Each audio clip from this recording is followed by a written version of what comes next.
There are cities where chaos stopped being an exception and became routine, places suffocated by toxic smoke, neighborhoods built on mountains of garbage, entire communities surrounded by violence, neglect, overloaded trains, contaminated waters and structures on the verge of collapse.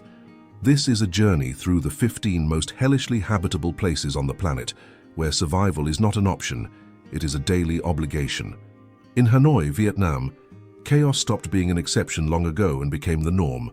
Motorbikes, cars, bicycles and pedestrians cross paths at the same time in a constant flow that defies any traffic logic. The sidewalks disappear under improvised stalls, parked vehicles and goods, while the sound of horns is part of the everyday landscape. What is unbearable for a visitor is for those who live there just another day in a city that beats with no apparent order, but that somehow keeps functioning. That disorder changes shape, but does not disappear when you reach the famous Shibuya crossing in Tokyo. Thousands of people cross simultaneously in every direction, surrounded by intense lights, giant screens, and an unceasing human flow. From afar, it looks like absolute chaos. From the inside, it is a perfectly synchronized choreography that only works because everyone accepts, without questioning it, the suffocating rhythm of the crowd. In Amsterdam, the problem is not the lack of mobility, but the excess.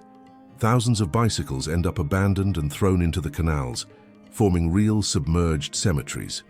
A city celebrated as a model of sustainability faces an unexpected environmental impact, in which rescuing and removing bicycles becomes an endless, costly, and exhausting task. Extreme altitude transforms everyday life in La Paz, Bolivia, where even breathing is a challenge. Built on a valley surrounded by slopes occupied by tightly packed homes, narrow streets, and insufficient infrastructure, the city ignores geographical limits as it grows out of control.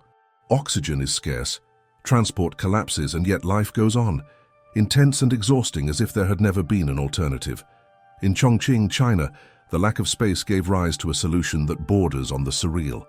A monorail literally passes through the interior of a residential building. The inhabitants live with the constant passage of the train in front of their windows, enduring the noise and vibration as part of their routine. The absurd becomes everyday life in a city that decided to coexist with the impossible. Extreme improvisation goes even further in other regions of China, where families live on the roofs of shopping centers. Houses built on top of large consumer buildings reveal how far human beings can go when there is no space left on solid ground. They are urban patches that mix creativity and desperation in equal parts. In New York, one of the most expensive real estate markets on the planet, the solution for thousands of people is micro-apartments, spaces so small that they barely fit a bed and a wash basin. Living in less than 10 square meters becomes routine in a city where extreme luxury and minimal survival share the same street, separated only by the price of rent. Human compression reaches another level in Hong Kong, where the so-called monster buildings stack thousands of people into tiny cubicles. Cooking, sleeping, and storing belongings all take place within the same single square meter. Light scarcely enters, the corridors are narrow, and privacy disappears. From the outside, it is impressive. From the inside, life is reduced to the essential, pushed to a suffocating limit. In mainland China, the commitment to sustainable mobility ended up becoming a visual and environmental disaster. Millions of abandoned bicycles form enormous metal cemeteries on vacant lots, occupying spaces that once were parks, streets, or sidewalks. What was born as a green idea ended up being a monument to waste and lack of planning. In Caracas, Venezuela, despair transformed empty structures into improvised communities. Abandoned skyscrapers such as the Tower of David became home for thousands of people without access to formal housing. Without elevators, with clandestine connections and precarious stairways, those buildings created a vertical microcosm that was never designed to house human life, but that ended up being the only alternative. In Turkey, the Burj Al Babas project left behind a disturbing ghost town. Hundreds of identical mini-castles were abandoned after the financial collapse of the project, forming a surreal and silent landscape that today serves as a reminder of the failure of limitless real estate ambition. In Naples, Italy, marginality hides beneath the viaducts. Spaces designed to support roads turned into improvised shelters. The noise is constant, the light almost non-existent, and dampness soaks into the walls. Even so, there are people there who have made that hostile environment their only possible place of rest. Extreme pollution marks life in New Delhi, where for many days of the year the sky disappears behind a toxic haze.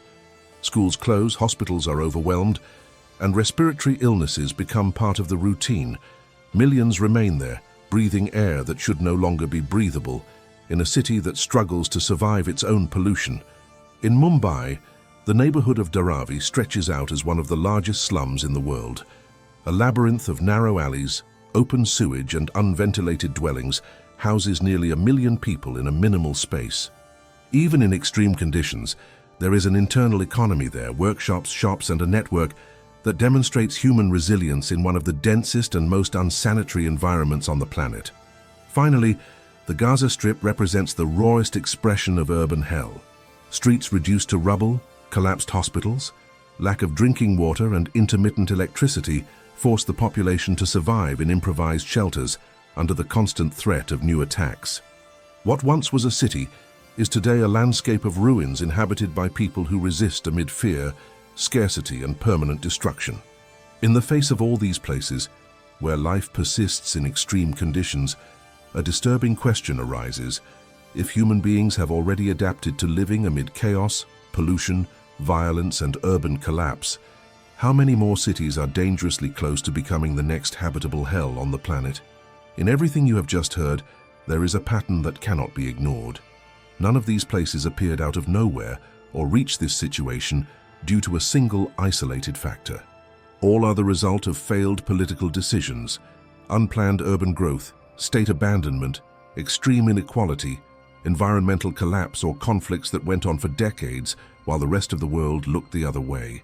The most disturbing thing is that many of these scenarios do not belong to a far-off world or to forgotten countries. Some are in the heart of great powers, financial capitals, nations considered advanced. That shows that urban collapse is not a problem exclusive to poor countries, but a direct consequence of unbalanced systems, misguided priorities, and a generalized indifference to the living conditions of millions of people. Cities like New York, San Francisco, Naples, or Hong Kong prove that neither money nor technological development guarantees dignity, organization, or well-being. At the same time, places such as Gaza, Dharavi, or Makoko reveal what happens when abandonment, violence, and despair become permanent. They are different realities, but joined by the same thread. When the human being ceases to be a priority, the city ceases to be a home and becomes a field of resistance. And this is where the future begins to take shape.